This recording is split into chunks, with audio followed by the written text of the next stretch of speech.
Hi, students. It is that point in the week where I'm going to review the Bible lesson answers for King Nebuchadnezzar and Daniel and his friends. So we talked about all the vocabulary words: idol, cubit, image, and then a score being 20 years. You had learned how the king had a giant statue of himself built. It was 90 feet or 60 cubits tall. And then it also mentioned how wide it was. It said 6 cubits. So you take 6 and add half again, it would be 9 feet wide. So it was actually probably not nearly as wide as this looks. It was kind of tall and skinny, basically, but very tall. If a score is 20, how many is 3 score? That would be 60. Okay, so it would be 60 feet tall, like we were saying. Or I'm sorry, it was 90 feet tall. And they didn't want you to figure out what 3 score was. That would be 60.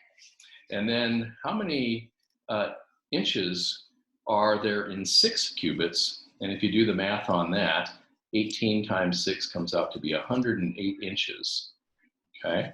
And how many are in 60 cubits? Well, from studying about math and multiplying by 10, you would add a 0 onto that 108. That would take you to 1,080 inches. Wow, big number. On the next page, we talked about how we all are guilty of having idols in our lives, things that we think about maybe more than we should, especially more than we think about God at times. And I won't go through all of this, but we had mentioned a stuffed animal, sometimes your iPod or other video games, even sometimes playing Bible app video games, because you'd be learning about the Bible, but maybe not really thinking as much about God directly. Video games, like I said, well, most of you still maybe know what the Wii is. Sometimes you can just kind of get hooked playing that.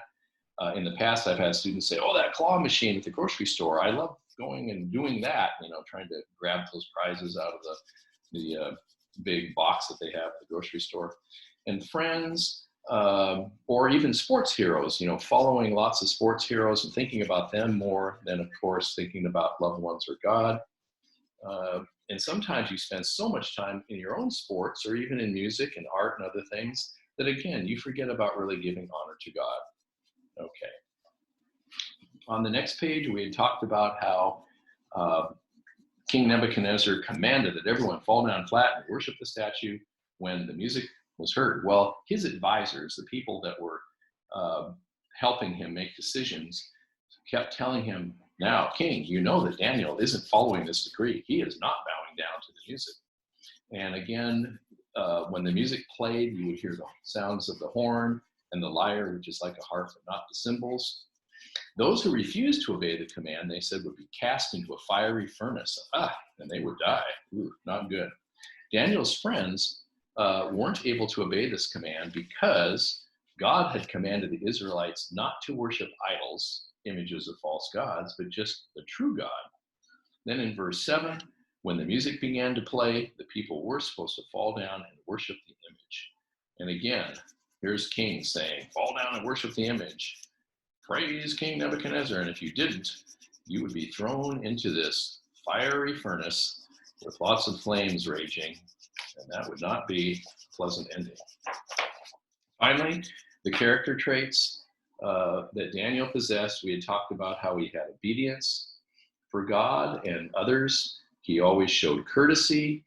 He gave thanks to God for all that he did for him, showing thankfulness. And he showed loyalty to his God. Remember the episode about how he chose to eat just certain vegetables and have water, and he was able to do that. He did not tell lies to get his way. He was always truthful, and his dream interpretations to the king were always truthful as well. And in all those things, it showed that Daniel had faith, meaning he was able to follow God at all times. So that's a summary of the videos for the week. I hope that helped you to kind of understand your answers. And again, there'll be a little knowledge check tomorrow on how you remember those important facts about Daniel and how he was faithful during this difficult time. Okay, enjoy the rest of your week.